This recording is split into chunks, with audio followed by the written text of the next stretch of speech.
So before we really jump in, what do you want to be referenced as? Blac Chyna, or are you Angela White? Angela White. You are Angela White. Yes, ma'am. Why are you choosing that name? Well, it was given to me by birth, but mostly just for me, it's like getting back to myself because, you know, being in the entertainment like field, everybody always calls me like, hey, Blac Chyna, Chyna. Nobody never really calls me Angela. Sometimes I would kind of like forget like who I am because it's always like about the brand, but not about the person. Well, you've gone through some major life changes in recent weeks. Yes. You've been very public about your breast reduction, your backside reduced, and getting your fillers dissolved. Yes. Why did you choose to do it so publicly? It just came to me. It came from God. Honestly, when I posted, I didn't even think that it was going to be as big as it was. And then by me seeing that, it made me feel like, wow, really comfortable to even go back on the internet because I kind of stopped posting as much as I used to. But now everybody has been supporting it. This gives me the courage to keep going and see how far I can go. It makes me feel really good. I'm glad I did do it. You are receiving overwhelming support. It just came to me. I didn't even think it was going to be as big as it was or is. Everyone's really proud of you.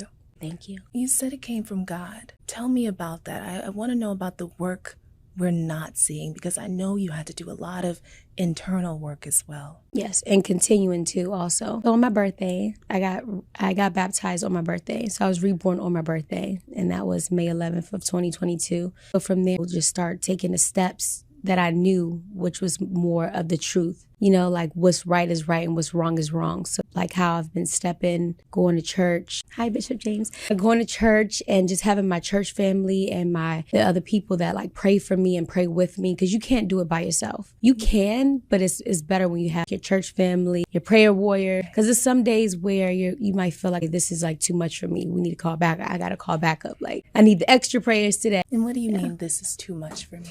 Just like life in general. Sometimes it can become like overwhelming, especially like when you're in the spotlight and they just keep me grounded. God keeps me grounded and they keep me grounded too. As far as human wise, you have like your spiritual, but then you have human form too. So both of those combined is helping me get through the things that I need to get through and get back to myself. Right. When the world is chaotic, my faith is steady. Yeah, I understand. So I want to switch gears a bit. You also deactivated your OnlyFans account. And I hear that was the source of a lot of your money. And I want to just clear this up right now because there is a $239 million discrepancy right now going on. See that? You have. So April 2022, you said you made $1 million from it. But now I'm seeing reports that are saying 240 million. What's the actual number? The actual number, it was close to 2 million within a 2-year span. So I opened it in 2020. So right when the pandemic had hit, because I was like, oh my God, what's about to happen? And I had just recently did a TV show called Only Cams where I produced it and filmed on it just a little bit, gave me the leeway to kind of doing it because it was something that I didn't want to do at first. But at the time I had so many lawsuits and so many things that I was dealing with. Aside from that, how can I continue to have my house, take care of my kids, do everything I need to do? So that's why I started the OnlyFans. But let's clear this up. I definitely did not make 240 million. So I know a major part of that, as you said, was to provide for your kids and kind of keep up that standard of living that they're accustomed to. Yes. How do you plan on doing that going forward? I'm letting faith lead me, honestly. And it's been